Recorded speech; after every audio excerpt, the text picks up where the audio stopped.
This DIY, we are going to make the all-season breakout canvas. I'm so excited to share this with you. I printed this photo off over 2 years ago. It has been on my list and I was waiting for the right project to do it with. As you can see, this is the all holiday season photograph. You can see that there's the Christmas tree, the moose, the pumpkin, and the rabbit. So our most prized holidays. And this is a beautiful vintage photo. You will find the link down below in the description box where you can print this off and resize it to any size you like. I am excited to share it with you, and I know you're going to love this project. What you're going to need supply wise is an 8x10. This photograph is a 5x7. Pick you a favorite fabric that will complement your photograph, and I have elected this homespun because it's going to truly bounce off these colors, and I want to keep that old-timey vintage style. You'll also need a stretch canvas, and you can see the fabric and threads in it. I have elected black, but you can use white. And whenever you select your canvas, if it's white, you can paint it black or paint it any color to complement the project. I would encourage you to paint yours black or purchase you the black stretch canvas from Dollar Tree. Also, the 8x10 board is a great background. You could use cardboard, you could use a wood board, you could use a stretch canvas on another and use popsicle sticks in order to glue it to the back. And you'll see as this goes along. Anyone can make it. You're going to use supplies you already have, because as a crafter, you probably have stretch canvas, boarded canvas, cardboard, and a favorite fabric. So you have everything you need along with Mod Podge and your hot glue gun. Let's get into it. Our first step is prep work, and you'll want to cut as close as you can your photograph. Do not cut off your border there unless that's your intentions, but I'm going to be framing this out based on this photograph, so I want a clean cut. You could print this on rice paper, mulberry paper, or plain paper, and I did this with an inkjet printer. You can deepen your color before you print it, and just make sure that you do any of your edits prior to printing your photograph so that it's ready to use.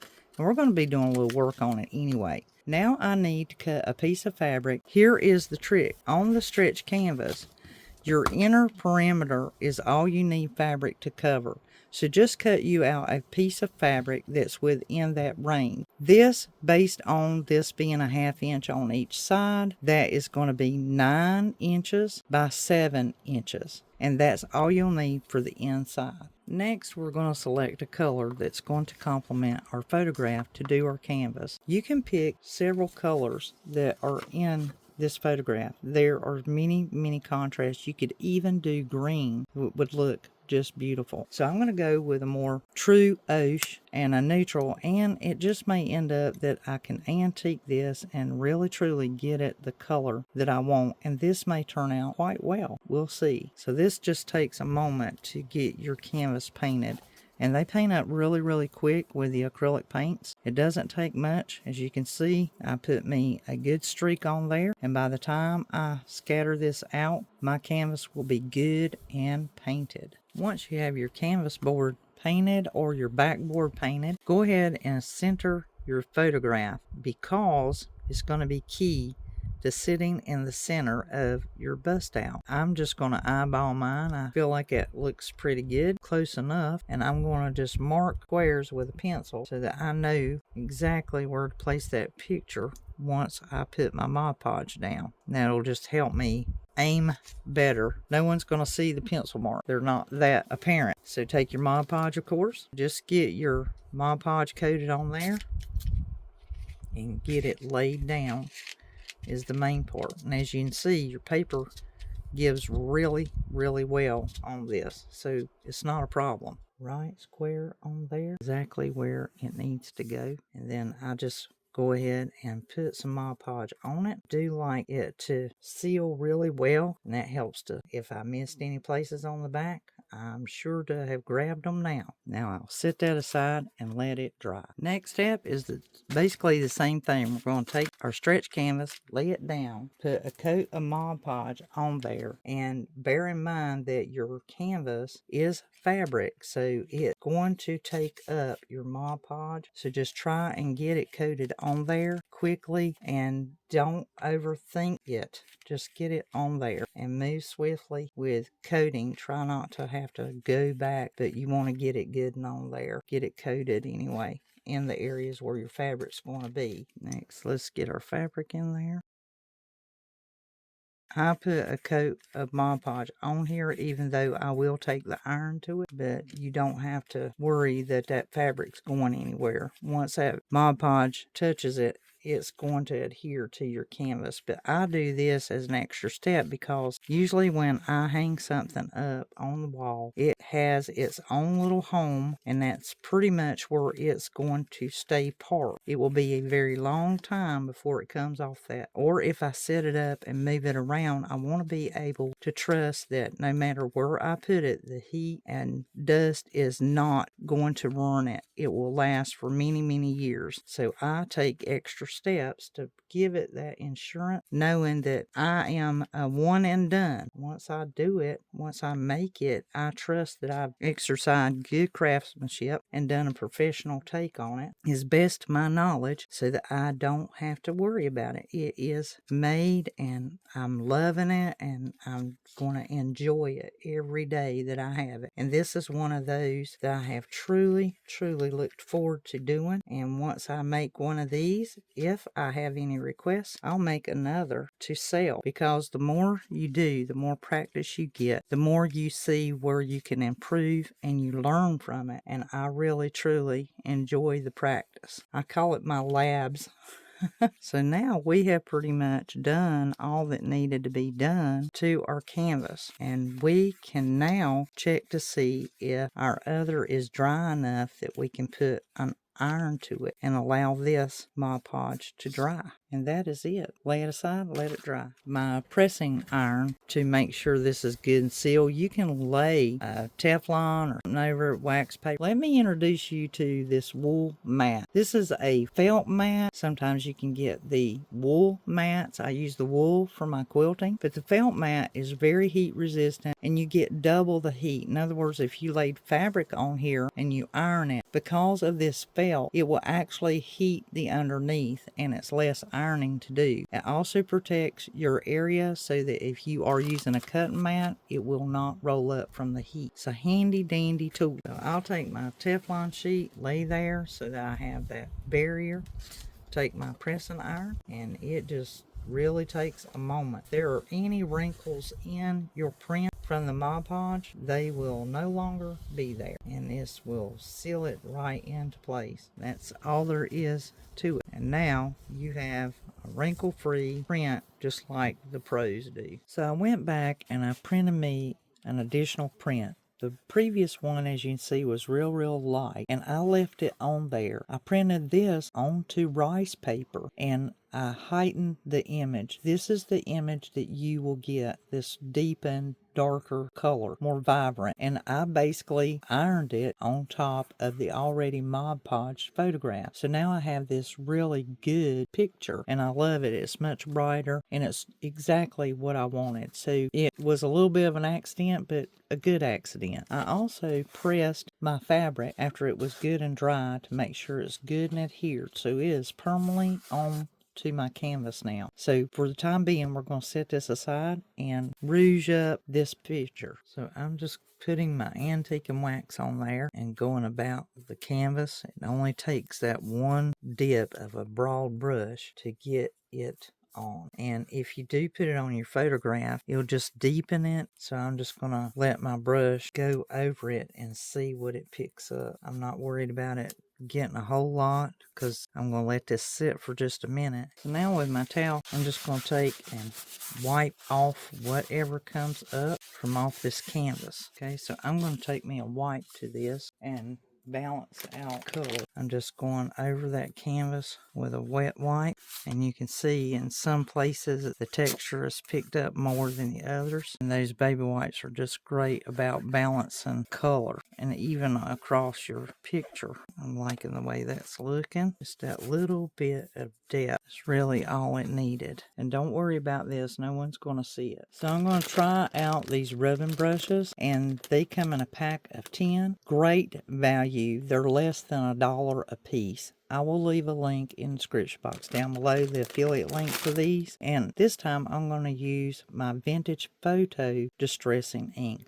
There's also a link for this. And we're going to put a little bit of deepening around this picture. So this is brand new to me. I've already took and rubbed this brush onto my ink pad. And I think I'm going to like this because I tried out a little piece here. Now the neck on these are really flexible. See that? So that's why a lot of times you see people using their thumb. These have a very thick loft bristle. I mean, they are just lovely. They would remind you of your makeup brushes. So just so you have an idea, you can just see, you just barely brush, but it's going to give you this smooth buffing effect. It's really nice. Really, really nice. And you can do it outward, inward, whichever you like. And it really, truly, this is a neat little tool. I'm impressed with this. Really, really. You can stay right up on the edges of the bristle if you like. And I can see why people are doing their edging with this. I like the way this is pushing that ink out around the outskirts of that frame. I really, really like this. And I may even go with some of my rubbing waxes on this. This is nice. And it's truly bringing out the edge of that photograph that I'm after. And the Vintage Photo, you know, has that red kind of a rusty color to it. It's like the red part of a vintage photograph. Your black and whites were not like that, but back in the old-timey day, they had like a redness to them, a golden copper color, like honey. And that is exactly what this is giving me. And I'm just blown away by these brushes. I see everybody using them, so I just had to get me some. But when I found these for such a reasonable price, it was definitely in my range of savings and budget-friendly supplies that I will use over and over, and the different size brushes too. So look at that. That is just amazing, the change in that and what it's doing. And I love the way that it's bouncing against this yellow oche and at the same time enhancing the border of my photograph. So I'm going to do a little more of this. I'm not too afraid of it now because I don't have to worry about it wanting to reverse it. I really like it. Now this looks even better in person than it does on camera. On camera this looks like a real bright golden yellow, but it's not that bright. It's actually really toned down, and it actually matches this better than what you'd think. But I do want to bring out a little more brown, so I'm going to do my distressed ink and Vintage Photo in the brown. And it seems like the more I work on this, the better I like it. I think you just come across those projects sometimes and they just really truly take your attention in a whole new level. Adding even more of my ink on there, and I'm really pleased with it. And it is just almost the color of my fabric, and the picture is the main thing with just that little hint of gold and yellow in there. But it looks so much better in person than what you can see on the camera. So our next step is to cut our actual canvas so that we can see our photograph after we buckle it to our back side. And you can do these different ways. The reason why they call it breakout is because it actually looks like something's bursting out of the front of it. And a lot of people will put another print or fabric or picture or even paint the other side, and that's strictly up to you. The first thing I want to do though is I want to mark my inside diameter and do this in pencil so that you have a measurement of where your photograph would sit, and so that you can see where it would be, what would be seen. So I know just by using my eyes that that's going to be the width of my photograph, and as far as the length, it's going to fall right in this same area, and that's really where it would be seen. I can see those even though you can't. I know where my photograph's going to hit, so when I cut this, that way when you roll these back on the opposite side, you'll be able to see that photograph, and it'll just look like it's busting out of a box. Now you don't want to go past that point. That's the whole reason why they call it breakout, because then it's just the same as cutting the canvas off of the frame. So you want to stop right there. That's going to be your starting point for your cuts as well as your stopping point, but you don't want to go any further than that. So deciding on which way you want to cut yours and have it popping out. I'm going to use my rotary cutter because I think I will get further with it, because I can use my eyes for a line. And if I start here and go towards that corner right there, that way it's done in one foul swoop. Stop there. Make sure where to stop and where to start. Now the grand thing about this is if you need to cut them deeper, you can use your X-Acto knife to do that. And so this one, I think I want it a little bit more.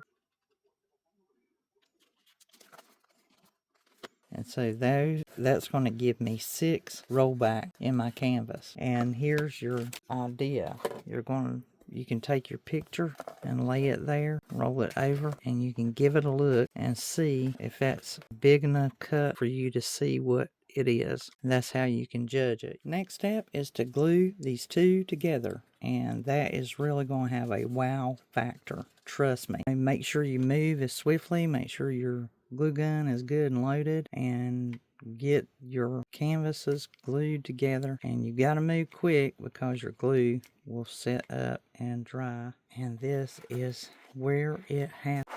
I'm going to do it this way. Touchdown. So now we're ready for the next part, which is to roll these back, and you're just going to really truly just put a spot of glue and glue these folds backwards onto your canvas, and this will create your bust out. So it's just a matter of touching down in the right spot and just holding it there for a moment, and then just go with the flow on these, the way that they're cut and the fold back. Really truly go with the flow, and just put a small amount of glue because you've got your fabric there, and it is going to adhere to this canvas really easy. And just hold it there for a moment, and then you'll go about it and do all of them. It's real super easy to do these, and the idea is just to do that point there on most of them. You may want it to roll back more, but it's really not necessary. As you can see, I'm just getting it to where that point is touching down, holding it in place until it cools, and they will stay there.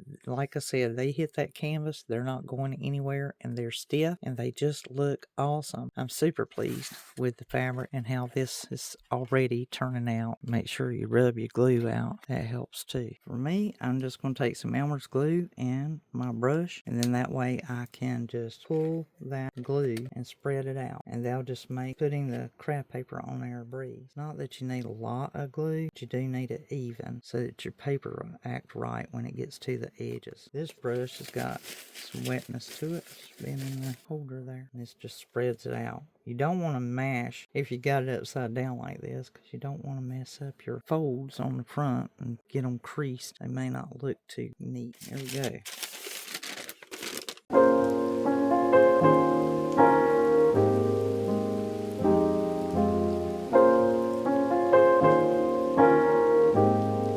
Now let that dry. Now where that's wet and pushing down with that brush on the edge, you can actually just kind of pull on it. So we have succeeded. We've got our craft paper on the back. Don't get in a hurry like me and tear on it too soon. You'll get little spots missing, but the majority of it's covered, and I can put a hanger on. And here we go for the wow factor. Look at there. That is quite incredible. Grab your print. Look for the link in the description box down below. Go over, print it out, pick you up a canvas, a boarded one as well as a stretch canvas, and get to making your all-season photograph celebrating all of the seasons. We have Easter, Christmas, and many more. Make sure you like, give the thumbs up, share this with a friend who enjoys DIYs, and subscribe to the channel for more DIYs like this. Leave any comments and suggestions down in the box. I'll read them all. Till the next DIY, this is Liz. I'll be crafting, y'all.